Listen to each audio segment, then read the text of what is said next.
නමස්කාර වේවා බුදුරුවනට සමදා බුදු හිමි සරණ යමි. නමස්කාර වේවා ධම්රුවනට සමදා සදහම් සරණ යමි.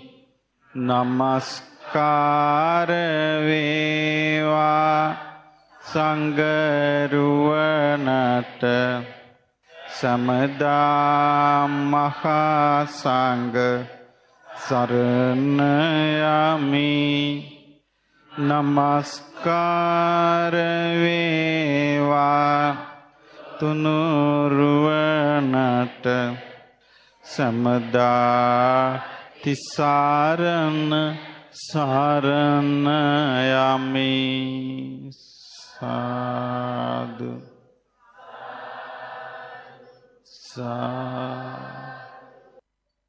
ශ්‍රද්ධාවන්ත පින්වතුනි, අද අපි ඊටාම ලස්සන දේශනාවක් ඉගෙන ගන්නවා. මේ දේශනාව ඇතුළත්ව තිබෙන්නේ සංයුත්ත නිකායේ 4 වෙනි කොටසට. මේ දේශනාවේ නම භද්‍රක සූත්‍රය. භද්‍රක සූත්‍රය. භද්‍රක කියන්නේ පුද්ගලයෙකුගේ නමක්. මෙයාගේ සම්පූර්ණ නම භද්‍රක ගාමණී. මේ භද්‍රක ගාමණී කියන්නේ ගම් ප්‍රධානියෙක්. මේ දේශනේ කරද්දී බුදුරජාණන් වහන්සේ වැඩ සිටියේ මල්ල ජනපදයේ උරුවේල කප්ප කියන නියම් ගමේ. නියම් ගම කියන්නේ ගම් රාශියක් එකතු වෙලා හැදිච්ච කුඩා නගරයක්. එතකොට මේ උරුවේල කප්ප කියන නියම් ගමේ ඒ ගම ආйти මල්ල ජනපදයේට අන්නේ ගමේ බුදුරජාණන් වහන්සේ වැඩ වාසය කරද්දි තමයි භද්‍රක ගාමණී කියන පුද්ගලයා අරබයා මේ දේශනාව වදාළේ. එතකොට අපි දැන් ඉගෙන ගන්නේ මේ දේශනාව. මොකක්ද මේ දේශනාවේ නම? භද්‍රක සූත්‍රය. බුදුරජාණන් වහන්සේව බැහැ දකින්ට මේ භද්‍රක පිටත් වුණා. භද්‍රක ගාමිණී පිටත් වෙලා බුදුරජාණන් වහන්සේව බැහැ දැකලා වන්දනා කරලා හරි අපූර්ව ප්‍රශ්නයක්. සාමාන්‍යයෙන් ගිහි කෙනෙක් අසන්නේ නැති ආකාරයේ ප්‍රශ්නයක් ඇහුවා. සාමාන්‍යයෙන් පොදුවේ ගත්තොත් ගිහි අය අහන්නේ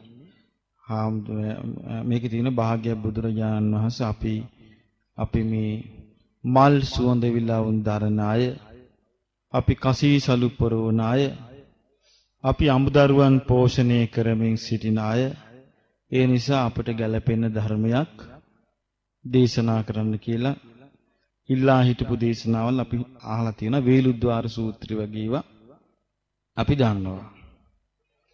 මේකෙදී භද්‍රක ගාමිණී සාමාන්‍යයෙන් ගිහි කෙනෙක් අහන්නේ නැති ආකාරයේ ප්‍රශ්නයක් ඇහුවා. ඒකට හේතුව මා හිතන්නේ බුදු කෙනෙක් පහළ වීමේ ඉලක්කය මොකද කියලා එයාට අහන්න ලැබිලා තියෙන නිසා වෙන්න ඇති. මොකද්ද බුදුරජාණන් වහන්සේ නමක් පහළ වීමේ ඉලක්කය? දුක ගැන දුක අවබෝධ කරන හැටි කියා දීම, දුකට හේතුව නැති කරන හැටි කියා දීම, දුකෙන් නිදහස් වීම අත්දකින්න හැටි කියා දීම, ඊළඟට දුකින් නිදහස් වන්නා වූ මාර්ගය මේකයි කියලා කියා දීම. ඉතින් මේ කාරණා බුදුරජාණන් වහන්සේ නමකගේ ඉලක්කය. එතකොට මේ ගැන අහලා ඇති මේ භද්‍රක ගාමණී කියන කෙනා. ඉතින් මෙයා බුදුරජාණන් වහන්සේ ළඟට ගිහිල්ලා බුදුරජාණන් වහන්සේට වන්දනා කළා. මෙයා මෙන්න මේ ප්‍රශ්නේ ඇහුවා. ස්වාමීනි භාග්‍යවතුන් වහන්සේ, මට දුකේ හට ගැනීමත් දුකේ නැතිවීමත් කියා දෙනසේක්වා කියලා. මොකද්ද මේ භද්‍රක ඇහුවේ ගිහිල්ලා ස්වාමීනි භාග්‍යවතුන් වහන්සේ මට දුකේ හට ගැනීමත් දුකේ නැතිවීමත් කියා දෙනසේක්වා කියලා. නමුත් බුදුරජාණන් වහන්සේ බොහෝ ඉතාමත්ම සරල දෙයකින් එයාට කියා දුන්නේ. අපි වුණත් පැටලෙනවා මේ වගේ ප්‍රශ්නයක් අපෙන් ඇහුවොත් අපෙන් අවරේ ඇහුවොත් ස්වාමීන් වහන්සේ අපිට දුකේ හට ගැනීමයි දුකේ නැතිවීමයි කියා දෙන්න කියලා අපි ඉතින් පංච උපාදානස්කන්ධය ගැන ඊළඟට පටිච්ච සමුප්පාද ගැන ලොකු විස්තරයක් අපි කරන්න පටන් ගනිමු. දැන් මේක ඊට පස්සේ අපි කියයි එහෙමනම් මේ පොත් බලන්න කියලා අපි මොකද හේතුව අපිට ඒක එච්චර බුදුරජාණන් වහන්සේ නමකට විතරයි තියෙන්නේ ඉන්ද්‍රිය පරියත්ත ඥානය. ඒ නිසා උන්වහන්සේට පුළුවන් අදාළ ප්‍රශ්නයට අදාළ පිළිතුරු දෙන්න. ඉන්ද්‍රිය පරියත්ත ඥානය කියලා කියන්නේ කෙනෙකුගේ අභ්‍යන්තර ජීවිතයක ගොඩනැගිලා තිබෙන ජීවිත අවබෝධයට ගොඩනැගිලා තිබෙන කුසලතාව දැකීමේ හැකියාව. ඒක තියෙන්නේ බුදුරජාණන් වහන්සේ නමකට විතරයි. ඉතින් බුදුරජාණන් වහන්සේ මේකෙදි බොහෝම ලස්සන උත්තරයක් දුන්නා. බුදුරජාණන් වහන්සේ වදාලා පින්වත් ගාමිණී මං ඔබට මෙන්න මේ විදියට ප්‍රකාශ කරන්නට ගියොත් අතීතයේ දුකේ හට ගැනීම මෙහෙමයි වුනේ. අතීතයේ දුකේ නැතිවීම මෙහෙමයි වුනේ කියලා ඔබට සැක හිතෙන්න පුළුවනි. අතීතයේ අරබයා මං කතා කරද්දී ඕක කොහොම කිව්වට ඕක කොහොම වුණාද නැද්ද කියලා කවුද දන්නේ කියලා. ඊළඟට බුදුරජාණන් වහන්සේ වදාලා පින්වත් භද්‍රක පින්වත් ගාමිණී අනාගතයේ අරබයා මං ඔබට කියන්න යන්නෙත් නෑ. අනාගතයේ දුකේ හට ගැනීම මේකයි. අනාගතයේ දුක නැතිවන්නේ මේමයි. ඔබට කියන්න යන්නේ ඒක ඔබට සැක හිතේවි. අනාගතයේනේ ඒක වේවිද නැද්ද කියලා කවුද දන්නේ කියලා ඔබට සැක හිතේවි. බුදුරජාණන් වහන්සේ වදාලා ඒ නිසා භද්‍රක එහෙම නෙවෙයි. මා ඔබට කියා දෙන්නම් ඔය වාඩි වී සිටින ආසනයේදීම දුකේ හට ගැනීම අත්දකින්න හැටි. මා ඔබට කියා දෙන්නම් ඔය වාඩි වී සිටින ආසනයේදීම දුකේ නැතිවීම අත්දකින්න හැටි. හොඳයි කියලා මෙයා ගොඩාක් සතුටු වුණා. ඊට පස්සේ බුදුරජාණන් වහන්සේ මෙයාගෙන් අහනවා ප්‍රශ්නයක්. බුදුරජාණන් වහන්සේ අහනවා ගාමණී ඔබ මොකද්ද මේ ගැන හිතන්නේ? මේ උරුවේල කප්ප කියන මේ ගම්මානයේ ඉන්නවාද මිනිස්සු කොටසක්? ඒ මිනිස්සු මැරුණාම ඔබට දුක හිතෙනවා.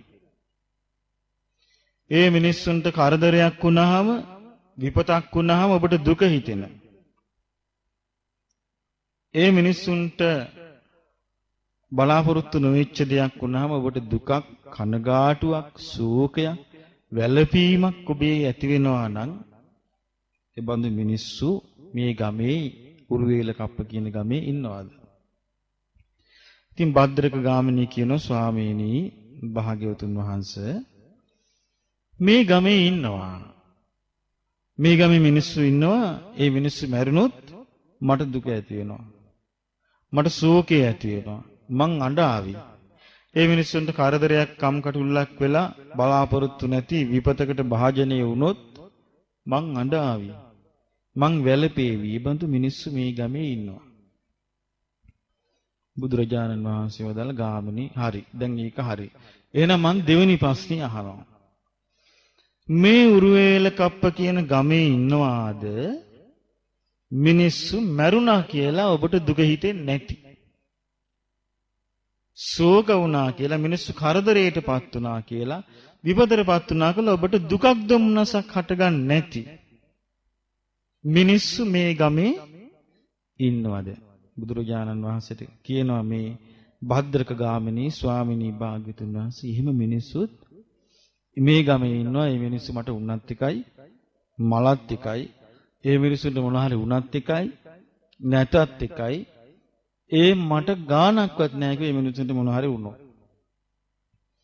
ඊට පස්සේ බුදුරජාණන් වහන්සේ අහනවා ගාමිනී හරි වැඩන්නේ ඒක. එකම ගම්මානේ එක කොටසක් මරුණයටපත් වෙන එකට ඔයා අඬන්නත් දුක හිතෙන්නත් සුවක වෙන්නත් තව කොටසක් මරුණාට පස්සේ දුකක් කනගාටුවක් ඇති නොවෙන්නත් මොකද්ද හේතුව? මොකද්ද ඒකට හේතු වෙච්ච කාරණාව? මොකක් නිසාද එහෙම වෙන්නේ කියලා ඇහුවා.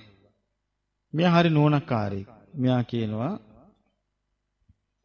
භාග්‍යවත් බුදුරජාණන් වහන්සේ මේ ගමේ මිනිසුන් අතර කොටසක් මලාම කොටසකට කරදරයකටපත් වුණාම දුක හිතෙන්නත් හඬන්න වැළපෙන්නත් තව කොටසකට මොනවා වුණත් හිතට මුකුත් වෙන්නේ නැති වෙන්නත් හේතුව ඒ හඬන්න වැළපෙන්න හේතුව ඒ පිරිස කෙරෙහි මගේ හිතේ ඡන්ද රාගය තියෙනවා. අනික් පිරිස මොනවා වුණත් කමක් නැහැ. උන්නත් එකයි මලත් එකයි. ඒ මොකද මගේ හිතේ ඒ ඇත්ත කෙරෙහි ඡන්ද රාගයක් නැහැ. බුදුරජාණන් වහන්සේ වදාලා ගාමිනී ඔන්න ඕකයි ධර්මය. සරල නැද්ද? මහ ප්‍රාණද? නෑ. අහන එක්කිනාට තේරෙනවද නැද්ද? තේරෙනවා. බුදුරජාණන් වහන්සේ වදාලා ගාමිනී ඕකයි ධර්මය. ඔබ ඕක දකින්න. මේ දැන් ඔබ අත්දකින දේ. දැන් ඔබ ඕක දකින්න. ඕක තේරුම් ගන්න. තේරුම් අරගෙන ගලපන්න. අතීතේ මට යමක් දුකක් උපන්නා නම් ඒ හටගන්නා වූ සියලු දුක් හටගත්තේ කැමැති දෙයක් මුල් කරගෙන. කැමැති දෙයක් හේතු වෙලයි. අනාගතේ යම් දුකක් හටගන්නවා නම් ඒ සියලු දුක් හටගන්නේ කැමැති දෙයක් මුල් කරගෙනයි. දැන් අතීතේටත් අනාගතේටත් ගලපලා බලන්න කිව්වා. දැන් පින්වතුනි මේකෙන් අපි හොඳට සිහිය තියාගත යුතුයි. මේ විදිහට ජීවිතය ගැන බලන්නට නම් එක දෙයක් දිනු වෙන්න ඕන. ඒ තමයි සිහිය. අපි ජීවිතේ අපි කොච්චරවත් අඬනවා. අපි කොච්චරවත් සූග කරනවා. අපි කොච්චරවත් සුසුම් මෙලනවා. මේ වගේ දේවල් අපිට සිද්ධ වෙන නමුත් අපි හිතන්නේ නැහැ මේක ඇතුලේ මොකද්ද තිබෙන කාරණාව කියලා. බුදුරජාණන් වහන්සේ වදාළ ජීවිතය දිහා බලන්න වර්තමානයේ දුක් දුම්මනස් විඳින ආකාරය මේ විදිහට තමයි අතීතයේ දුක් විඳලා තියෙන්නේ. යමක් හටගත්තා නම් යම් දුකක් ඒ දුක ඡන්ද මූලකා. බුදුරජාණන් වහන්සේ හරිය ලස්සනට දේශනා කරනවා. මේ ලෝකේ ශෝක පරිදේව දුක් දුම්නස් උපායාස හට ගන්නවා නම් හටගන්නේ කුමක් මුල් කරගෙනද? ඡන්ද මූලකා. ඡන්தோහි මූලං දුක්ඛස්ස. මේ දුකට මුල කැමැත්ත. යම් දෙයකට ආශා කිරීම. මේක අපේ ජීවිත පුරා තියෙන අපි දුක් විඳිනවා. නමුත් අපි ඒක අවබෝධ කරන්නේ නැහැ. දැන් බලන්න ධර්මයේ පිහිටන එක්කිනා. ධර්මයේ පිහිටන එක්කිනා ධර්ම කාරණයක් ප්‍රකාශ කරපු ගමන් පඩ්ගාලා මේක අල්ලනවනේ. ධර්මයේ පිහිටපු නැති එක්කිනාට ඒක කරන්න බෑ. බලන්න ධර්මයේ පිහිටපු එක්කිනා ඔන්න විසාකා මහෝපාසිකාව දවසක් මහා ගිනිමත් මේ වගේ හොගාලා රස්නි දවසක විසාකාව ආවා කොණ්ඩි තෙමාගෙන. බුදුරජාණන් වහන්සේ අහනවා විසාකා මොකද මේ කොණ්ඩි තෙමාගෙන? මේ මොකද මේ ගිනිමත් දහන්නේ? භාග්‍යවත් බුදුරජාණන් වහන්සේ අපේ නිවසේ හිටපු මිනිබිරි මැරුණා. ඒ මිනිබිරිගේ අවසන් කටයුතු ඉවර වෙලා මේ එන්නේ. එහෙමනම් බුදුරජාණන් වහන්සේ වෙනකොට විසාකාගේ මිනිබිරි මැරිච්ච බව දන්නෙත් නැහැ. අවසන් කටයුතු ඉවර වෙච්ච බව දන්නෙත් නැහැ. එහෙනම් ඒව තම තමන් විසින් ඒව කරගෙන තියෙනවා. එතකොට විසාකාවට බුදුරජාණන් වහන්සේ අහන විසාකාගෙන් විසාකා ඒ මිනිබිරිට ආදරේ නේද කියලා. අනේ ස්වාමීනි මං හරිය ආදරේ කිව්වා. ගෙදර ඉන්නකට ගේ පිරිලා වගේ කිව්වා. මිනිබිරි යහට මෙහාට දුවනවා හුරුතලයට ඉන්නවා. හරි සතුටින් කිව්වා මං හිටියේ. බුදුරජාණන් වහන්සේ ආයෙත් අහන එතකොට විසාකා ඔබ මේ පුංචි අයට ගොඩක් ආදරේ. අනේ භාග්‍යතුන් වහන්සේ මං හරිය ආදරේ කිව්වා පුංචි අයට. එනම් ඔබ කැමතිද මේ සවැත්වර සිටින සියලුම මුණුබුරු මිනිබිරියන් ඔබේ වෙනුවට? බුදුරජාණන් වහන්සේට පිළිතුරු දුන්නා විසාකා මහෝපාසිකාව ස්වාමීනි භාග්‍යතුන් වහන්සේ කොච්චර දෙයක්ද මේ සවැත්නුවර සිටින මුණුබුරු මිනිබිරියන් සියලු දෙනාම මගේ මුණුබුරු මිනිබිරිය වෙනවා නම් කොයිතරම් දෙයක්ද? බුදුරජාණන් වහන්සේ විසාකාගෙන් අහනවා විසාකා සවැත්නුවර පුංචි අය දවසට කී දිනෙක මැරෙනවද? ස්වාමීනි දවසට දෙන්නා මැරෙනවා, 3 දෙනා මැරෙනවා, 10 15 මැරෙන අවස්ථාල් තියෙනවා කිව්වා. එහෙමනම් ඉතින් ඔබට හැමදේම ඔය කොණ්ඩි තෙමාගෙන කිව්ව ඉන්න වෙන්නේ. කියපු ගමන් තේරුණා. තේරිලා අනේ ස්වාමීනි මට එක මුණුබුරෙක් මිනිබිරියෙක්වත් ඕනේ නෑ කිව්වා. අපි බැරි වෙලාවත් මේ යුගයේ විසාකාවතගෙන් ඇහුවොත් හාමුදුරුවෝ මේ හිත දුක වෙලා මේ කියපු කාරණාව හිටි කියලා මොකද කරන්නේ? බැන යයි. අන්න වෙන ශ්‍රද්ධාවට පැමිණීම කියන්නේ බලන්න කොයිතරම් එකක්ද කියලා. ධර්ම කාරණාව කියන එකට ඒ ධර්ම කාරණාවේදී එකඟ වෙනවා. මේක නෑ බොහෝ දෙනෙකුගේ නෑ මම දැකලා තියෙනවා.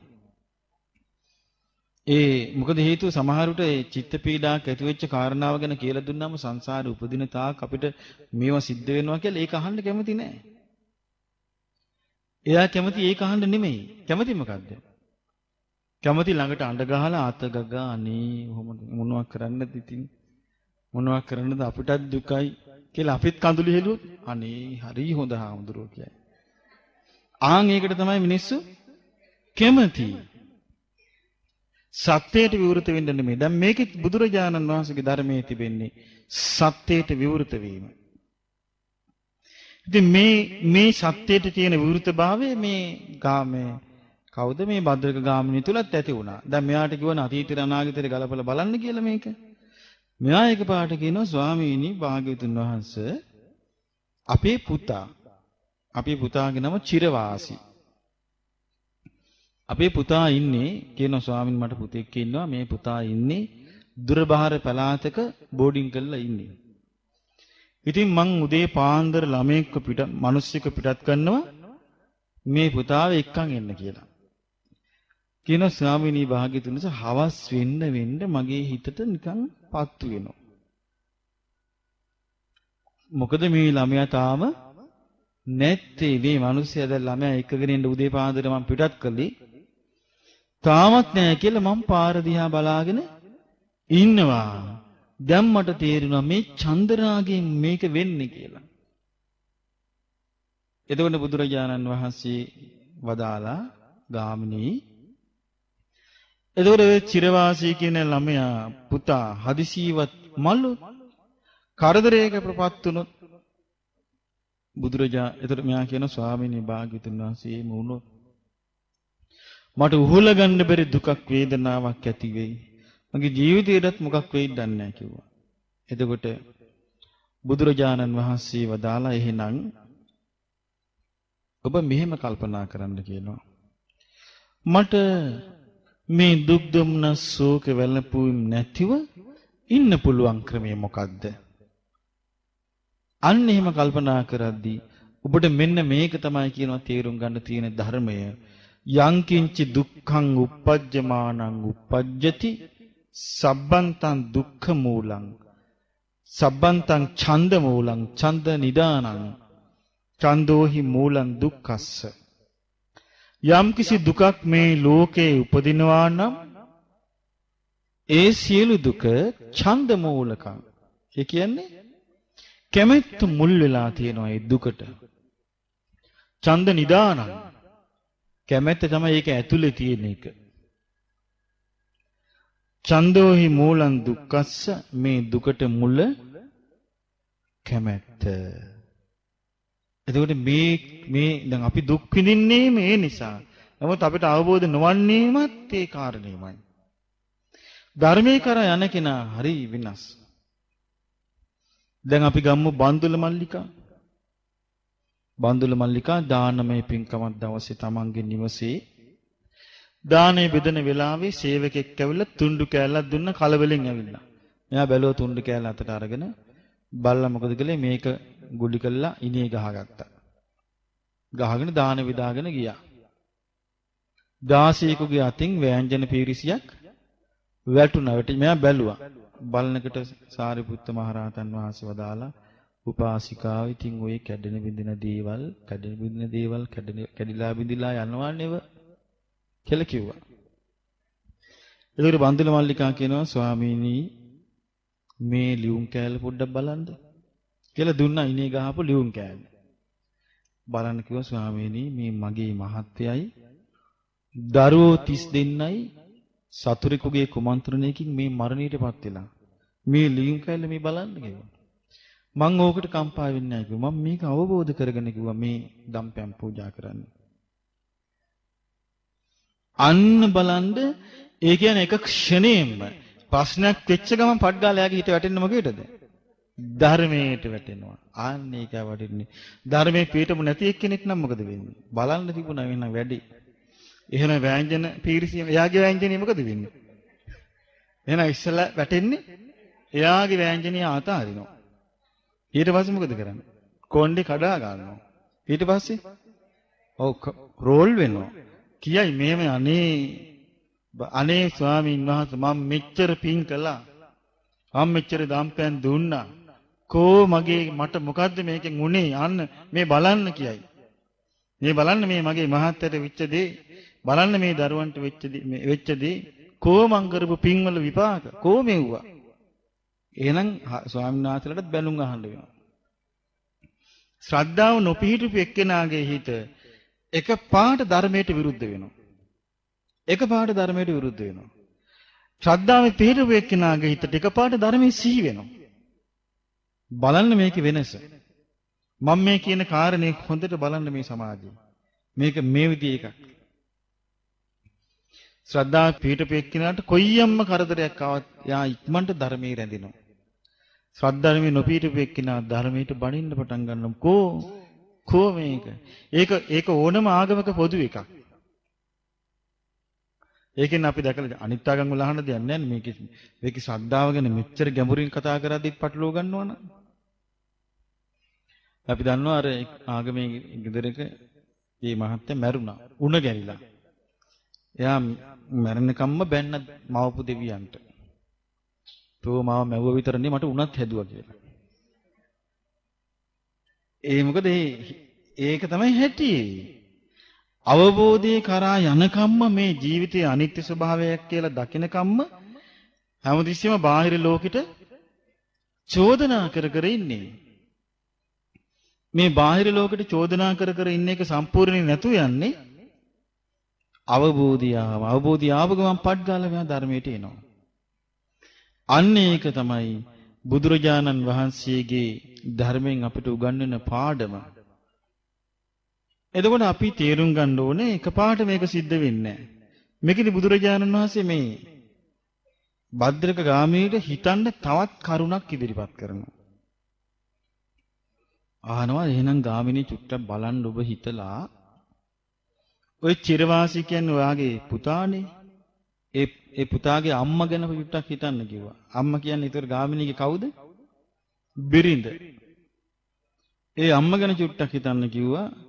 ඒ චිරවාසීගේ මව් ඔබ දැක්කේ නැත්තම් ඔබ මේ මව් ගැන අහලා තිබුණ නැත්තම් ඔබ රාගයක්, ප්‍රේමයක්, සෙනෙහසක් ඇති වේවිද? දැකලත් නැත්තම් අහලත් නැත්තම් ඇති වේවිද? ඇති වෙන්නේ නැහැ. යම් දවසක දැක්කාද? යම් දවසක ඇහුවාද අන්න එදා කිව්වා මේ බන්ධනේ මේ ප්‍රේමය මේ ආදරේ මේ සෙනෙහි ඇති වුණේ. මට මේක කියවද්දී මට මතක් වුණා හරි සංවේගදායක සිදුවීමක්. මම එතකොට කොළඹ හිටියේ අවුරුදු 21ක 22ක වගේ දුවක්. මගේ ළඟට ආව මට ඒ සිදුවීම මතකයි. මොකද මං උත්සාහයක් ගත්තු නිසා යාගේ හිත හදන්න. ඒ දුව ඇවිල්ලා අඬන්න පටන් ගත්තා. හෝ ගාලා යාළුවෙක් එක්කන් ආවේ. අඬන්න පටන් අරගෙන කිව්වා මෙහෙමයි මම බඳින්න හිටපු එක්කිනා ක්‍රියාන්විත රාජකාරියේදී සිටිද්දි මැරුණා. මීට මාස 6කට කලින්. එතකොට එදා මේ මාස 6කට කලින් මැරුණේ. එදා ඉඳලා මේ දුව මොකද කරන්නේ? අඬනවා. දැන් මාස 6 තිස්සේ මෙයා අඬනවා. මට කිව්වා අනේ ස්වාමීනි මම මේ යාළුවෙක් එක්කන් ආවේ. මට රස්සාව කරගන්න බෑ දැන්. මම යන්නේ මට කිසි දෙයක් කරගන්න බෑ දැන්. මම අඬන එක කිව්ව කරන්නේ. මං දුවගෙන් ඇහුවා දුව එතකොට මේ ළමයා යම් දවසක දැක්කද යම් දවසක මෙයා ගැන ඇහුවද ඊට පස්සේ නේද මේ දුවට මෙයා කෙරේ ඇල්ම ඇති උනේ කියලා ඇහුවා. ඊට පස්සේ කිව්වා මං කු දුවට ඊට කලින් මේ ඔය අඬන දුක තිබුණේ නෑනේ. එහෙනම් ඇති උනේ මෙයා දැක්කට පස්සේ ඇතිවෙච්ච ඇල්මෙන්. මං කු දුව එදා දැනගත්තා නම් මෙයා අවුරුදු 3කින් මැරෙනවා. එතකොට මට අඬ ඉන්නේ මේ කියලා මෙයාත් එක්ක යාළු වෙයිද කියලා මං ඇහුවා. නෑ කිව්වා. මං එහෙනම් දුවට පේනවද මේ වෙනස් වෙලා යන ජීවිතයක් අනිත්‍ය බවට පත් වෙලා යන ජීවිතයකට අපේ හිතේ තියෙන ඇල්ම නිසායි අපි මේ දුක් විඳින්නේ කියලා තේරෙනවද? තේරෙනවා කිව්වා. මං එහෙනම් දැන් කියන්න මං දුවට මොකද්ද කිව්වේ?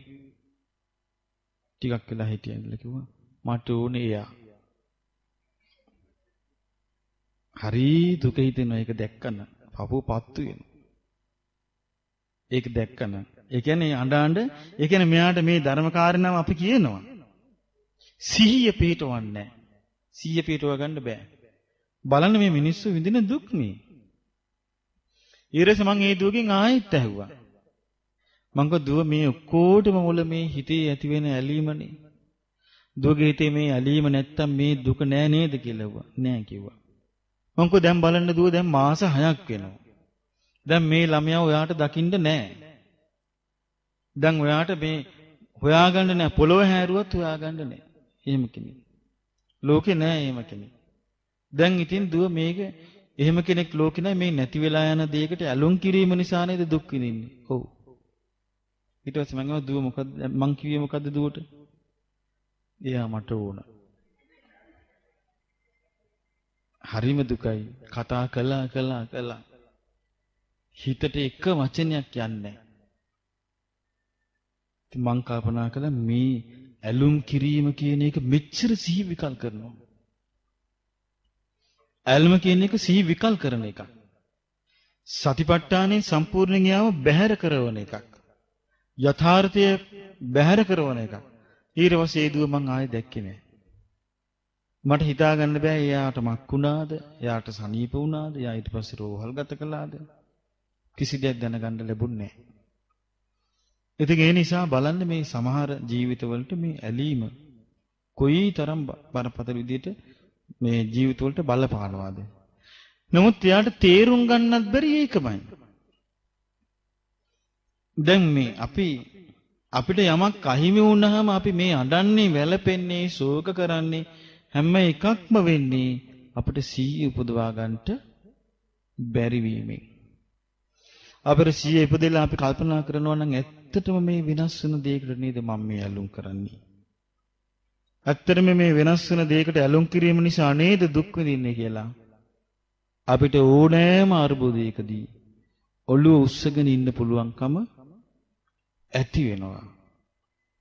දැන් සුළු දෙයකදීත් අපි මේ කම්පා වෙන්නේ, සැලෙන්නේ මේ වෙනස් වෙන ලෝකයේ ගැන අවබෝධයක් නැතිකම නිසාමයි.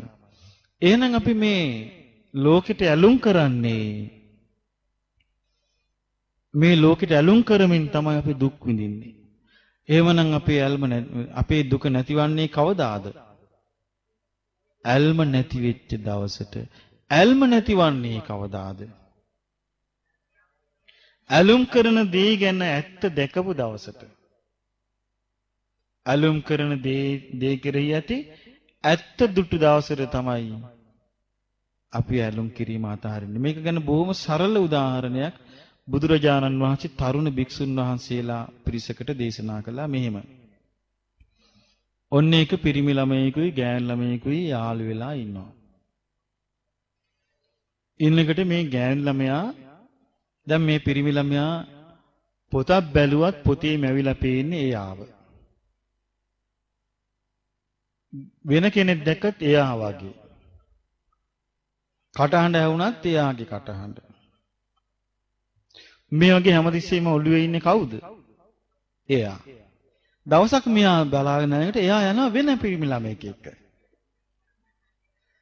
බුදුරජාණන් වහන්සේ වදාලා මහණෙනි තරුණයාගේ හිතට මොකද වෙන්නේ එතකොට?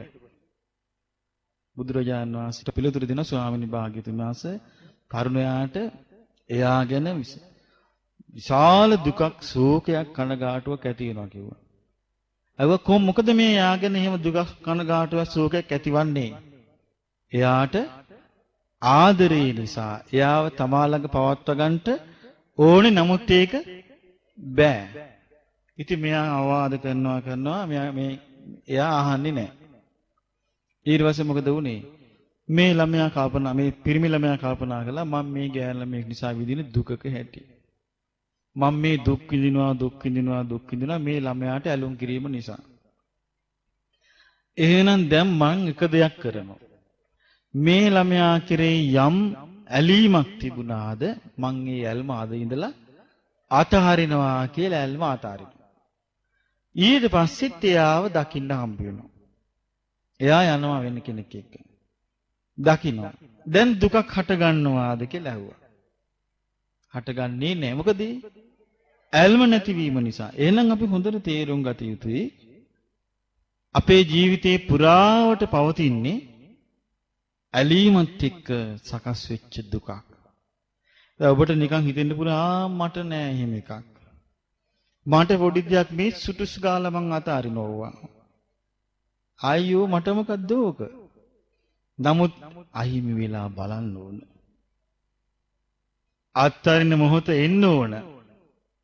තේරෙන්න අපි හිතපු නැති ආකාරයේ බන්ධනයකට මේ හිත අහුවෙච්ච ආකාරය සිදුවීමක් වෙලා බලන්න ඕන.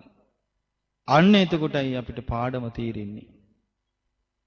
මොකද මේකට හේතුව අපි එහෙම කියන්නේ උඩින් පල්ලෙන් අපේ හිත දිහා බලලා. අපි හිතන අපි මේ අයියෝ පොඩි දෙයක් ඕක මම මොකද්ද මං ඒකේ වෙලාවට මං අතහැර ගන්නම් ඔයා ඉන්න සද්ද නැතු කියලා අපි කියනවා. නමුත් මේ වෙලාවට අපිට කිසි දෙයක් අපි දන්නේවත් නැහැ අපි බැඳිලා ඉවරයි. අපි දන්නේවත් නැහැ. ඒකට හේතුව මොකද? අපි අවබෝධයක් තුල නෙවෙයි ඉන්නේ. අපි කාලයක් මුළුල්ලේ මේ කයත් එක්ක බැඳිලා ආස්වාදයක් විඳින්න පුරුදු වෙලා තියෙනවා. නැද්ද? පුරුදු වෙලා තියෙනවා. මේ මනසින් අරමුණු අරන් ආස්වාදයක් විඳින්න පුරුදු වෙලා තියෙනවා. මේ පුරුද්දට අහුවෙච්ච ජීවිතේ එකපාරට අපි අතාරින්නේ නැහැ එහෙම. අපි හිතාගෙන ඉන්නව නෑ මේව නැතුණාම.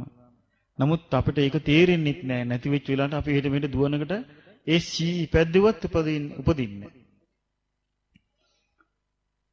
ඒ අපේ හිතේ ස්වභාවය ඒකයි. දැන් අපි ගමු ගහක්. නමුත් ස්වභාවයේ ගහක් කොල්ලක් වගේ එකක්. අපි ගමු ගහක් කොල්ලක් දිහා බලන්න. ඔන්න අපි ගහක් හිටෙව්වා. මේ ගහ ඔන්න පැලවෙනවා. පැලවෙනකොට අපි වතුර දානවා, පෝර දානවා. ඒකෝර මේ ගහ පැලවිලා මල් හැදිලා, ගෙඩි හැදිලා ආස්වැන්න එනවා. පැලවිගෙන එනකොට අපි කියන මෙන්න මේ පන ගහලා එනවා ගහ. ඔන්න අපි පෝර දැම්මා, වතුර දැම්මා. ගෙඩි හැදිලා එනවා. එතකොට ගහ දිහා බැලුවම අපිට නිකන් හිතෙන්නේ ගහටත් නිකන් පන තියෙනවා වගේ. නමුත් වතුර නැති වෙච්ච ගමන් මැරියන ස්වභාවයෙන් යුක්තයි ගහ.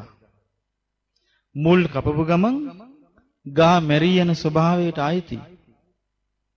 ඒ හේතු නැති වෙච්ච ගමන් අනිත්‍ය බවට පත් වෙලා යනවා. ඒ ගන්න නිරෝධයට පත් වෙලා යනවා. මේක අපි අවබෝධ කරන්නේ.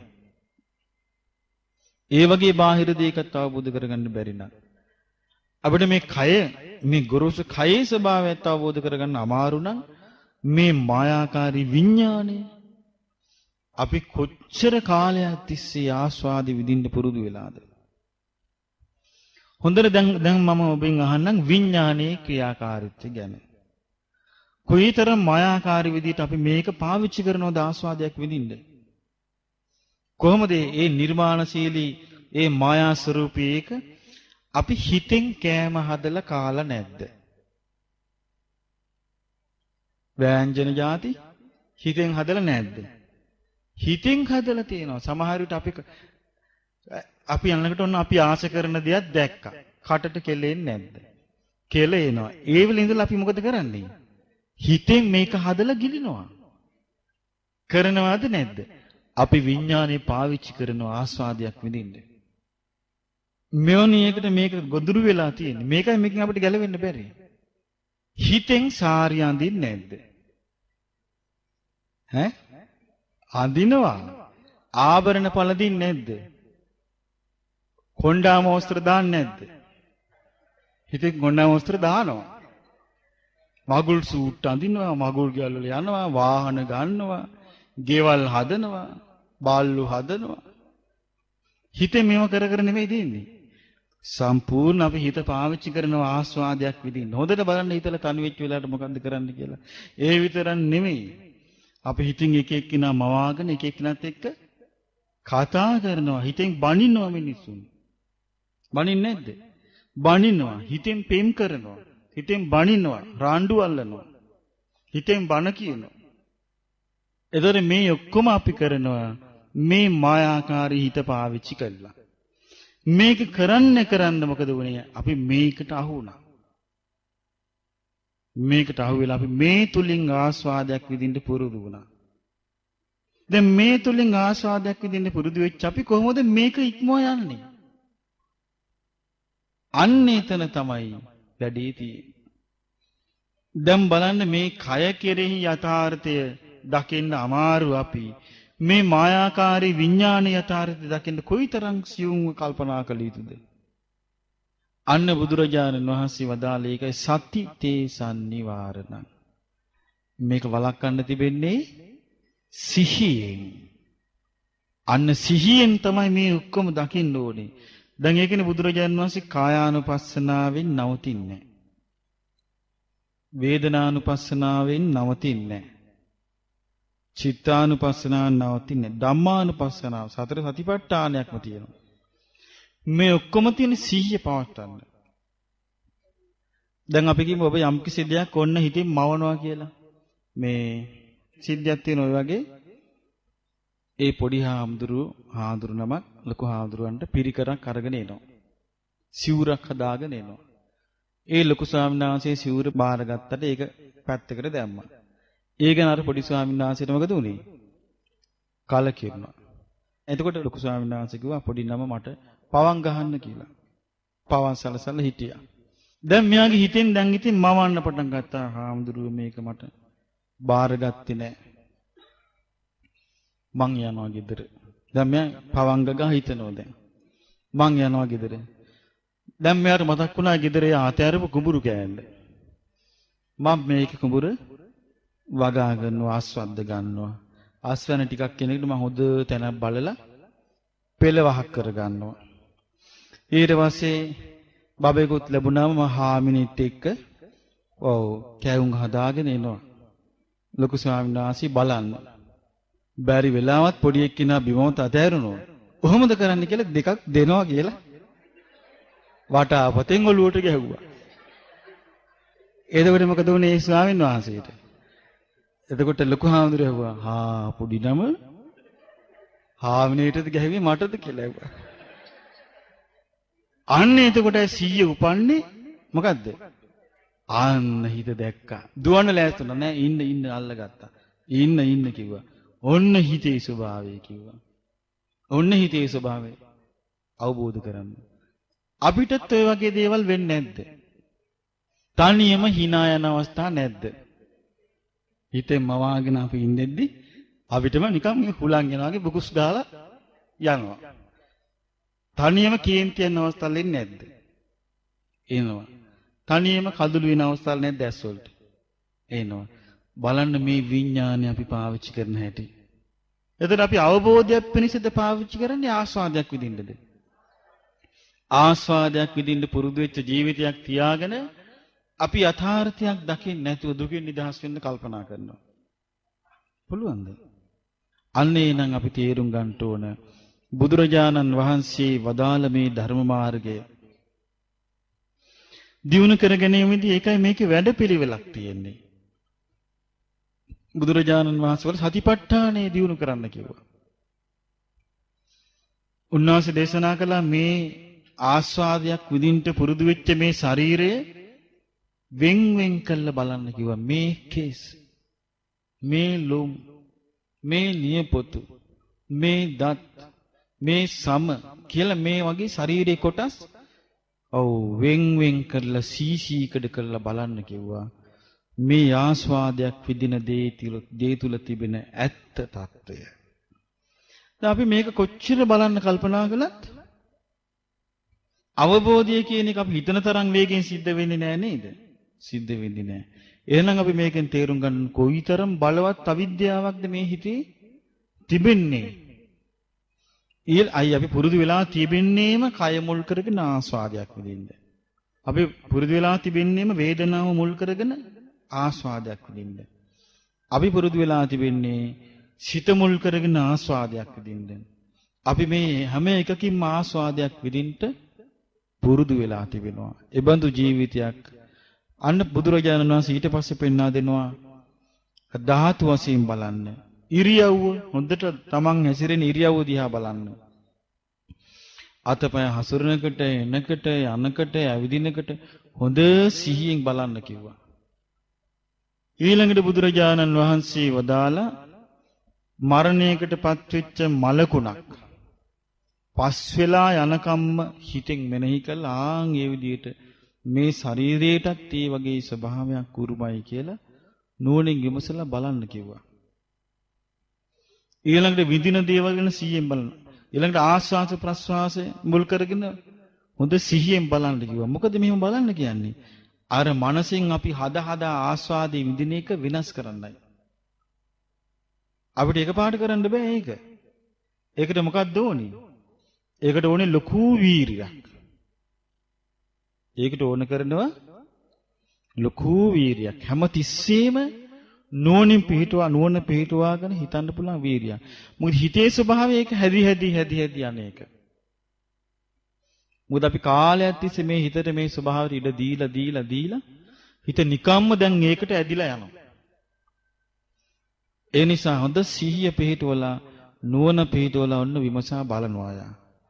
විමසා බලද්දි තමයි මෙයාට අන්න හිතේ විසිරෙන ගතිය නැති වෙලා ඔන්න ඒ කාරුණේ හිත පිහිටන්න පටන් ගන්නකොට තමයි අර හිතේ අර මවාගෙන වින්දනය කරන එක වෙනස් කරන්න පුළුවන් වෙන්නේ. මවාගෙන වින්දනය කරන එක වෙනස් කරන්න තමයි අපි සමාධියක් දියුණු කරන්නේ. නමුත් සමාධිය දියුණු කළත් සමහර කෙනෙකුට ඒකට අහුවෙන්න පුළුවන්. දැන් අපි දන්න ටිකක් සමාධිය වඩපු අය ඉන්නවා. දැන් මෙහෙමනේ දැන් ඔන්න කෙනෙක් ඔන්න සිල්වත් වෙනවා. සිල්වත් වෙච්ච ගමන් එයාට පේනවා මම සිල්වත් අනිත් එක්කෙනා එහෙම නෑ. ඔන්න එතනදී එයා හිතෙන් ලකුණු දා ගන්නවා. ඊට පස්සේ එයා භාවනා කරන්න පටන් ගන්නවා. භාවනා කළා හිත එකඟ වෙන්න කල්පනා කරනවා. හරි මමයි සිල්වත් මමයි භාවනා කළේ මගේ දැන් හිත එකඟ වුණා. මම දැන් ශ්‍රේෂ්ඨ කෙනෙක් අනිත් අය ශ්‍රේෂ්ඨ නැත. ඊට පස්සේ මොකද වෙන්නේ? දැන් මෙයා දන්නේ නැහැ දැන් මෙයා මේ ගුණධර්ම දිනු කර ගන්න ගමන් මෙයාගේ වැඩිලා තියෙනවා මොකද්ද? මාන්නයක්. දැන් මෙයා මාන්නෙන් ඉඳගෙන දැන් භාවනා කරනවා. දැන් මෙයාගේ අපේක්ෂාවක් තියෙනවා මේ ශ්‍රේෂ්ඨ උදවියට දෙවියන් බඹුන් වදිනවා. දැන් මෙයාගේ හිතේ මැවෙනවා දෙවි කෙනෙක්. දැන් මෙයාට හිතෙන්නේ මොකද්ද? දැන් ඊට පස්සේ මෙයාට පේන ඔන්න දෙවියන් මැවුණා. දැන් මෙයා බලාගෙන ඉන්නවා භාවනාවෙන්. ඔන්න ඇවිල්ලා වැන්දා. ඇයි හිතපේකට ගැළපෙලා ගියේ නැද්ද? හිතපේකට ගැළපිලා ගියා. ඊට පස්සේ මෙයා අහනවා දෙවියාගේ නම මොකද්ද? දෙවියා කියනවා ඉතින් මම ආසවල් දිවි රාජය. අපි කියමු දැන් එයාගේ හිතේ තිබුණ භක්තියක් කතරගම දෙවියෝ ගැන. දැන් එයා කතරගම දිව්‍ය රාජ්‍ය දැන් පෙනී හිටියා. ඒ වගේ එක උපාසිකාවක් භාවනා කළා. දැන් එයා ඈතින් දැන් පේනවා මෙයාට නිල් පාට දෙවියෙක් එනවා. මේ කවුද එන්නේ?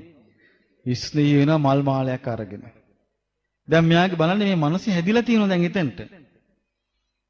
දැන් ඉතින් විශ්ලී දෙවියෝ ඇවිල්ලා මොකද කළේ මෙයාට? මල් මාලි දාලා වැන්දා. දැන් අර හිතේ මාන්නයට ගැලපෙන්න තමයි මේ හිතේ චිත්‍රය හැදෙන්නේ. දැන් මෙයා දන්නේ නැහැ මේක හිතින් හැදෙන චිත්‍රයක් කියලා. ඇයි ඇත්තට වගේ මේක පේනකට හිතේ ස්වභාවයක් දැන් මේ විඥානය කියන එකේ මායාකාරී බව විඥානේ පවතිනකන් තියෙනවා. ඒක නැතු යන්නේ අපි අවබෝධ කරගන්න විඥානේ මායාවක් බව. අන්න ඒකයි මේකේ දැන් අපි හිතන් ඉන්නේ එහෙම නෙමෙයි. දැන් අපිට මේ විඥානේ මායාකාරී බව තියෙන ධර්මයේ වැඩෙනකන් විතරයි කියලා. ඊට පස්සේ විඥානේ මායා දක්වන්නේ නැහැ. විඥානේ මායා දක්වනවා ඒක. විඥානේ ස්වභාවයක් නේක. සිහිය පිටවල ඒක දකින්නවා ඒ ආකාරයෙන්. ඒ නිසා එයාට ඒක ගැටලුවක් වෙන්නේ නැහැ. අන්න ඒ නිසා දැන් ධර්ම මාර්ගයේ ඊට පස්සේ යට මාන්නේ තමයි තියෙන්නේ. ඉතින් ඊට පස්සේ යා ගෙදර යනවා බොහොම ඉතින් කල්පනාවේ. පින් බලාගෙන ගිහිල්ලා යන්තම් හරි කලාමැදිරියේ කොහෙන් හරි පැත්තකින් ගියොත් දිව්‍ය රාජ්‍යයක් ගමන් කළා කියලා. ඇයි අර 100 තියෙන හැමතිස්සෙම කොහොමද යන්නේ? මට දැන් මේ දෙවිවරු ඇවිල්ලා මට මේ වැඳුම් පිදුම් කරනවා. මට මේ දැන් සලකනවා කියලා. ඒ මනසත් එක්ක තමයි වැදෙන්නේ. නමුත් යා සීනුවණින් දැනගෙන හිටියනම් මේ විඥානයේ මායාකාරී එකක්. මේ මනසට අරමුණක් ආවම මනසත් අනිත්‍යයි, අරමුණත් අනිත්‍යයි, විඥානයත් අනිත්‍යයි කියලා ආන්න ගැටලුවක් නැහැ. නමුත් දිවස් කියලා එකක් තියෙනවා. දිව්‍ය ඥානය කියලා එකක්. දිව්‍ය චක්කු කියලා එකක් තියෙනවා.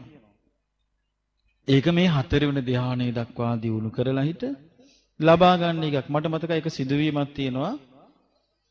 බුදුරජාණන් වහන්සේ ළඟට ස්වාමීන් වහන්සේ නමක් ඇවිල්ලා කියනවා භාග්‍යතුන් වහන්සේ මට දිවස උපදවා ගන්න ඕන. හොඳයි කියලා. හොඳයි කියලා දිවස උපදවා ගන්නට කියලා දෙනවා. ඊරෝසි බෑ කියන භාග්‍යතුන් වහන්සේ මට මදි ඒක. මට ඕනේ මේ දිව්‍ය කන දෙවිවරුත් එක්ක දැන් මට කතා කරන්න ඕනේ. බුදුරජාණන් වහන්සේ වදාළ පින්වත් භික්ෂුව ඔබට ඒකට පින නැහැ. ඔබ ඕක අතහැරලා දාන්න කියලා. තරහ වුණා යා. එතකොට අපිට පැහැදිලිව පේනවා අපි මේ ධර්මයේ මාර්ගයේ යද්දී ඒ වගේ ඒවල් එක්ක එකතු වෙන්න හොඳ නැහැ. අපේ අදහස තියෙන්න ඕනේ මොකද්ද? මම දුක අවබෝධ කරනවා. මම මේ දුකට හේතුව අවබෝධ කරනවා. මම මේ දුකෙන් නිදහස් වීම අවබෝධ කරනවා. මේ නිදහස් වෙනව මාර්ගය මම ප්‍රගුණ කරනවා කියලා චතුරාර්ය සත්‍යමයි අපේ ඔළුවේ තියෙන්නට ඕනේ. අන්න එතකොට තමයි මේ ධර්ම මාර්ගයේ අපිට ඉස්සරහට යන්න පුළුවන්කම ලැබෙන්නේ. දැන් බලන්න බුදුරජාණන් වහන්සේගේ ධර්මයේ නුවණින් කල්පනා කරන කෙනෙකුට හිතා ගන්න පුළුවන් දැන් අපිට මේ දුක හටගන්නේ අපි ඇලුම් කරපු නිසා. ඊළඟට අපිට හිතා ගන්න පුළුවන් මෙහෙම. අපි ඇලුම් කරන්නේ ඇයි? අවබෝධයක් නැති නිසා. ඇලුම් කරන දේ ගැන අවබෝධයක් නැති නිසා. බුදුරජාණන් වහන්සේ වදාළේ මේක හරියට මේ අන්ධයෙකුගේ ඇඳුමක් වගේ කියලා. අන්ධයෙක් ඉන්නවා. ඒ අන්ධයා කල්පනා කරනවා උපතින්ම අන්ධයෙක් කෙනෙක් ලෝකේ ලස්සනම ඇඳුම එයාට අදින්න ඕන කියලා. යාළුවන්ට සල්ලි දෙනවා. මට ලෝකේ ලස්සනම ඇඳුම ගෙනල්ලා අඳපන් කියලා. යාළුවා මොකද කරේ? මේ එහෙම් මෙහෙන් රැල් වැල් එල්ලිච්ච ඊටාම කැත ඇඳුමක් බාච්චු වගේ එකක් මෙයාට අඳිනවා. දැන් මෙයාට හරි සතුටුයි මොකද්ද? ලෝකේ ලස්සන ඇඳුම දැන් මෙයා ඇඳගෙන ඉන්නේ කියලා.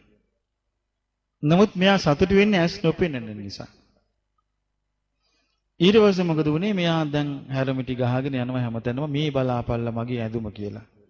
අනිත් අය මොකද කරන්නේ? මෙයා සතුටු කරන්න ඇඳුමින් අල්ලනවා. හරියගේ නෙවෙයි කියලා යනකන් ඉඳලා hina වෙනවා. අනේ මෝඩේ යන්න කියලා. කරුණාවන්ත වෛද්‍යවරයෙක් ඉඳලා මොකද කළේ? මෙයාම අරගෙන ගිහලා එයාගේ ඇස් බෙහෙත් දානවා ඇස් වලට. බෙහෙත් දාලා ඇස් දෙක සනීප කරපු ගමන් මෙයා බලන්නේ මොකක්ද? බලනකට අර හිතාගෙන හිටපු ඇඳුම නැහැ. තියෙන්නේ මොකද්ද? ඔව් එහෙන් මෙහෙන් රැල් එල්ලපු බාච්චුවක් තියෙන. ඊට පස්සේ මොකද වෙන්නේ? මෙයා ඒ ඇඳුම ගලවලා වීසි කරනවා. දෙකින් මේක කියලා.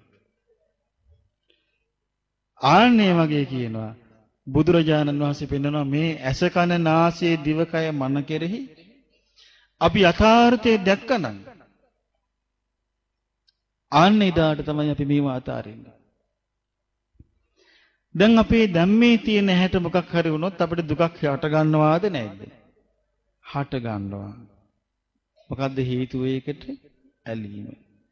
දැන් තියෙන කනට මොකක් හරි වුණොත් අපිට දුකක් හට ගන්නවාද නැද්ද? හට ගන්නවා. මොකද්ද හේතුව? ඇලීම.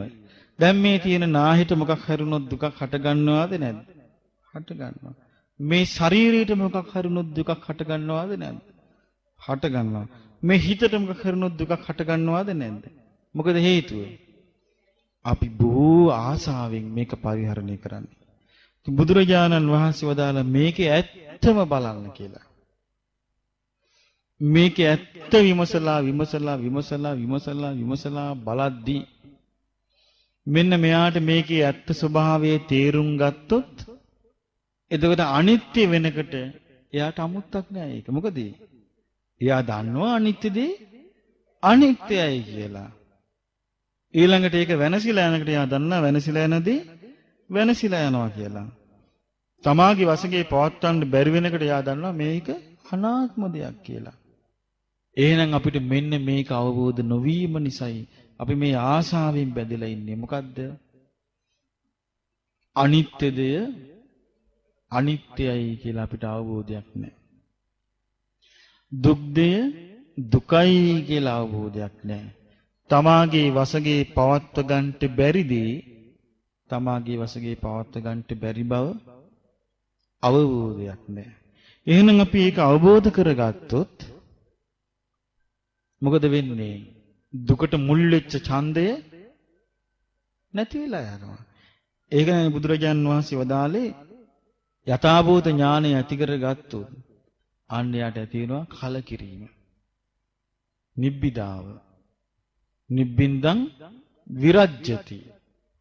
ඒ කලකිරීම නැති වුනහම ඒකට ඇලෙන්නේ නැති වෙනවා. විරාගා විමුච්ඡති. ඇලෙන්නේ නැති වුණාට පස්සේ ඒකෙන් නිදහස් වෙනවා. මෙන්න මේ ස්වභාවය තමයි බුදුරජාණන් වහන්සේ ජීවිතයට අවබෝධ කරගන්න කියලා අපිට තියෙන්නේ. එතකොට අපි කවදා හරි දවසක ජීවිතයේ යථාර්ථය දකිනා තුරු අපි මේව ආසාවෙන් වැළඳගෙන ඉන්නවා.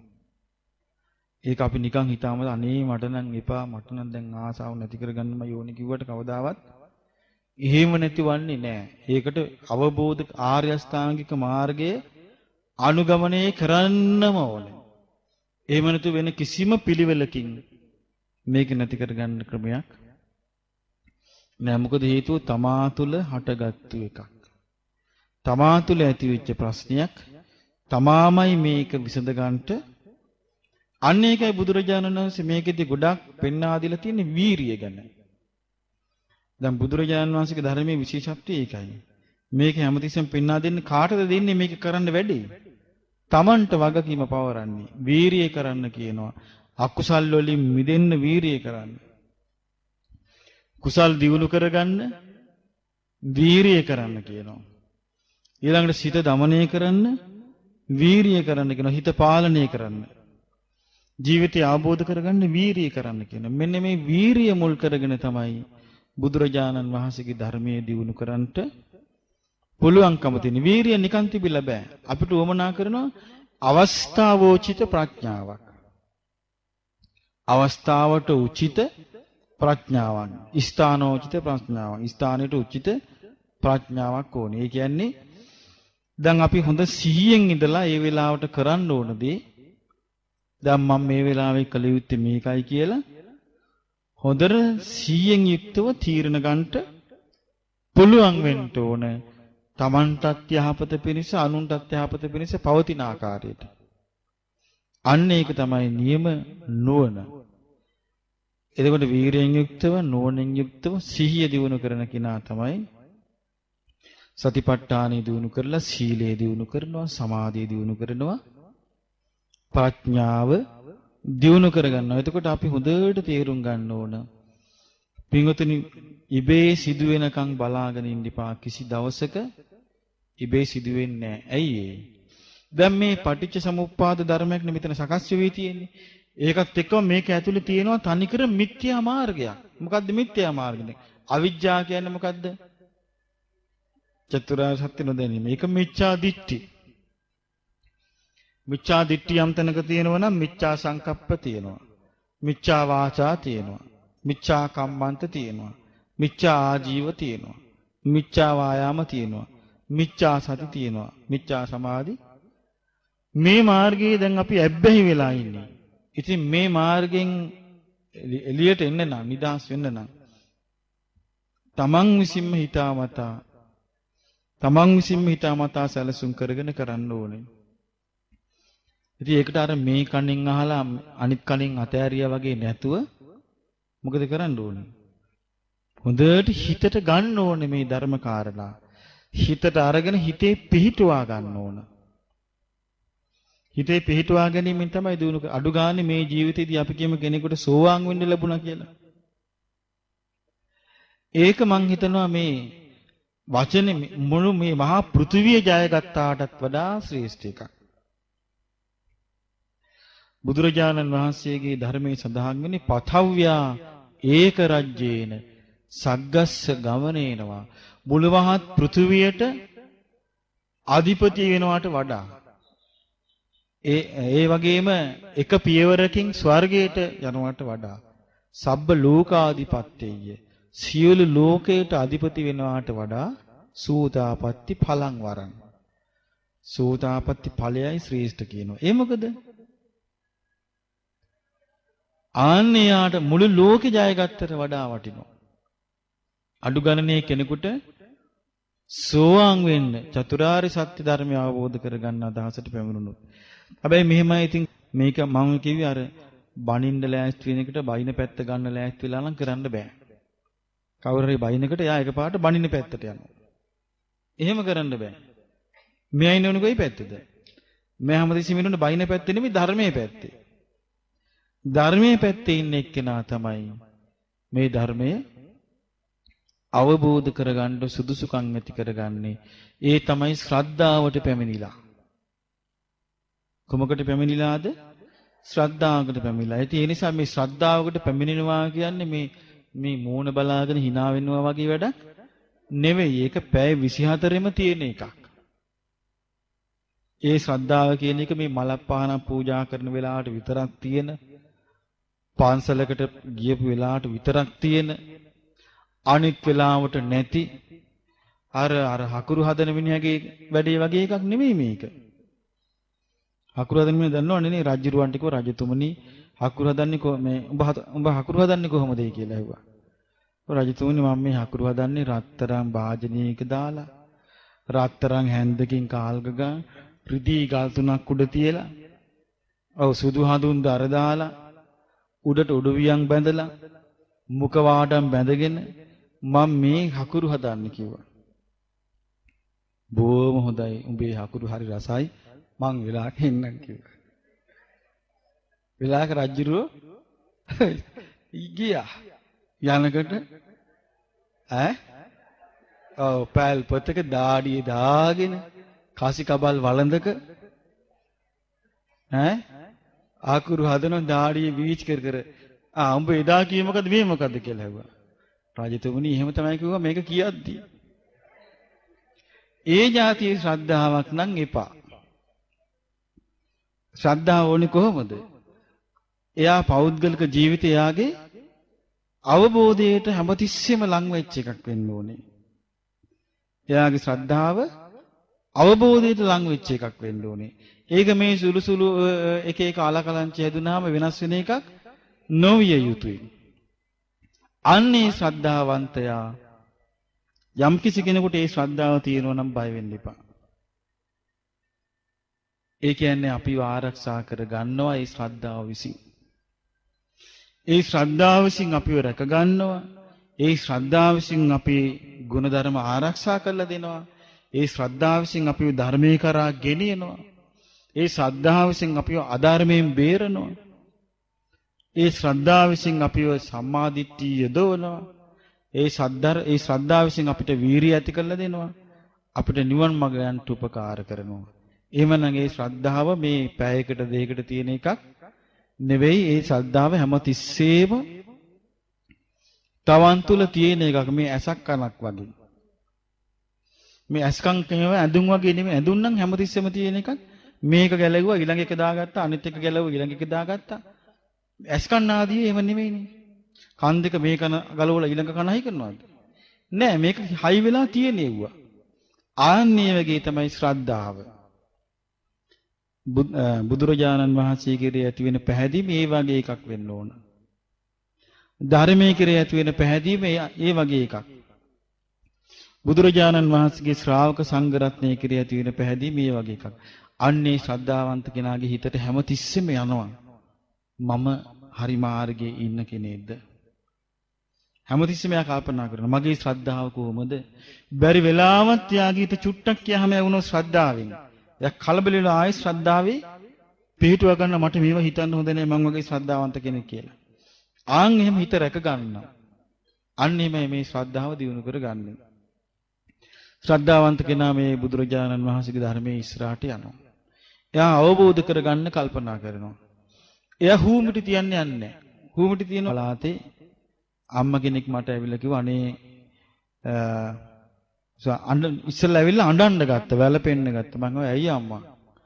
කිව්වා මේ අනේ හාමුදුරනේ මගේ ළමයි 5 දෙනෙක් ඉන්නවා 5 දෙනාම ගියා කිව්වා මූලධර්මවාදී ආගමට. ලොකු පුතා ඇවිදලා පොල්ලක් අරගෙන මට හොඳටම ගැහුවයි කිව්වා අතරපිය බුදුදහම. අම්මට මේ ගහන්නේ. අතරපිය බුදුදහම කියලා ගහනවා. මට කිව්වා අනේ හාමුදුරනේ මම මේ භාවනා වැඩසටහන් වලට 10 වතාවක් පැමිණිච්ච කෙනෙක්. මං කොහොමද මේ උතුම් තිසරණේ අතාරින්නේ කියලා. මං කිව්වා අම්මට අම්මා ඔහොම තමයි මේ අසල්වැසියාට ප්‍රේම කරන්න කියලා උගන්වන අයගේ හැටි ඔහොම තමයි කිව්වා. අර හකුරු හදනවා වගේ. ඉතින් ඒ නිසා මේ ඔහොම තමයි කිය උගන්වන්නේ අම්මා ඕක ගණන් ගන්න එපා. අම්මා ඒ ළමයින්ටත් මෛත්‍රී කරගෙන අම්මා හොඳට තිසරණේ පිහිටලා ඉන්න කිව්වා. අම්මට සුගතිය යන්න පුළුවන් කියලා මට කරන්න දෙයක් නැහැ. මගේ ළඟ පිරිත් නූලක් තිබිලා මම පිරිත් නූලක් දුන්නා අම්මට. එතකොට බලන්න මේ ඒ අම්මා රැකෙන්නේ මොකෙන්ද මේ? ශ්‍රද්ධාවෙන් රැකෙන්නේ. ඒ අම්මා කියනවා අනේ හාමුදුරනේ මාව මැරුවත් මට මේක අතාරින්න බෑ කිව්වා. ශ්‍රද්ධාවක් නැද්ද? ආන් ඒකයි ශ්‍රද්ධාව කියන්නේ. එතකොට අර ළමයි 5 දෙනා හිටියා. දැන් ඒ ළමයිම දැන් ඒ තමන්ම වැදු තමන්ම මව කුසේ දරාගෙන තමන්ගේම ලේ කිරි කළා පොවාපු ඒ දරුවෝ මිත්‍යා දෘෂ්ටියක් වැළඳගෙන දැන් පොල්ලකින් තඩි බහනවා ඒ අම්මට අතරපිය බුදුදහම කියලා. එතකොට බලන්න රැස් කරගන්නා වූ දේ ආගම් අදහන් লীල කරගන්න දේවල්. එතකොට බලන්න මේ ඇයි උගන්වන්නේ නැහැනේ මව්පියන්ට සලකන්නේ මෙහෙමයි ධර්මයේ මෙහෙමයි කර්මයේ විපාක මෙහෙමයි මොකක්ද කියලා උගන්වන්නේ නැහැනේ. අන්න බලන්න බුදුරජාණන් වහන්සේගේ ධර්මයේ කෙරෙහි ශ්‍රද්ධාව නැතිවීම නෙමෙයිද ඒ ළමයින්ට ඒ හානියට හේතුව. ශ්‍රද්ධාව නැතිවීමමයි. එහෙනම් අපිට පැහැදිලිව තේරෙනවා බුදුරජාණන් වහන්සේ කෙරෙහි ලুকু පැහැදීමක් අපිට තියෙන්න ඕනේ. ඒ පැහැදීම පැය 24 තියෙන එක. බුදුරජාණන් වහන්සේගේ ධර්මයේ පුරුදු කළා නම් එයා සීලෙන් දියුණු වෙනවා, ගුණවත්කමින් දියුණු වෙනවා, දහම් දැනමින් දියුණු වෙනවා. එයා ওই මිත්‍යා ඇදහිලි පස්සේ යන්නේ නැතු යනවා, ධර්මයේ කරා යනවා. ආන්න ඒකයි මේකේ තියෙන වටිනාකම. ඉතින් අපි ඒක හොඳට තේරුම් ගන්න ඕනේ. දැන් අවබෝධයක් ඇති වුණාම තමයි අපිට ඒක කරන්න පුළුවන්. බුදුරජාණන් වහන්සේගේ දේශනාවේ තියෙනවා සුනක්කත්තං සුමංගලං කියලා මේ අංගුත්තර නිකායේ දේශනාවක් තියෙනවා. යම් කිසි කෙනෙක් යම් මොහොතක පිනක් දහමක් රැස් කරනවා නම් බණ භාවනා කරනවා නම් ඒක තමයි යාගේ නැකත. ඒක තමයි යාගේ සුබ මුහූර්තිය. ඒක තමයි යාගේ සුබ මොහොත. යම් කිසි උදෑසනක නම් එයා සීලාදී ගුණධර්ම රකින්නේ ඒක යාට සුන්දර උදෑසනක්. යම් දහවලක දැන් අපි කිව්ව අද රස්නි දවසක්. නමුත් මේක රස්නි වුණාට අපේ හිතට ඇති වෙන්නේ කුසල්ද අකුසල්ද? අපේ හිත කුසල් වල පිහිටනවා. එහෙනම් මේ ගත කරන මොහොත නෙවෙයිද නැකත? මේ වෙලාව නෙමෙයිද සුබ මොහොත? මේ වෙලාව තමයි සුබ දහවල මේ. කොච්චර රස්ති වුණත් මේක තමයි සුබ දහවල. මොකද මේ වෙලාවේ අපි ගන්න දේ තමයි අපි මුළු ජීවිතේම සුවපත් කරන්නට උපකාර වෙන්නේ. ඒ නිසා අපි බුදුරජාණන් වහන්සේගේ ධර්මයේ හොඳට ඉගෙනගෙන හොඳට ශ්‍රද්ධාව ඇති කරගෙන අපි මේ ගෞතම බුද්ධ ශාසනයේදීම චතුරාර්ය සත්‍ය ධර්මයේ අවබෝධ කරගන්නවා. සාදු සාදු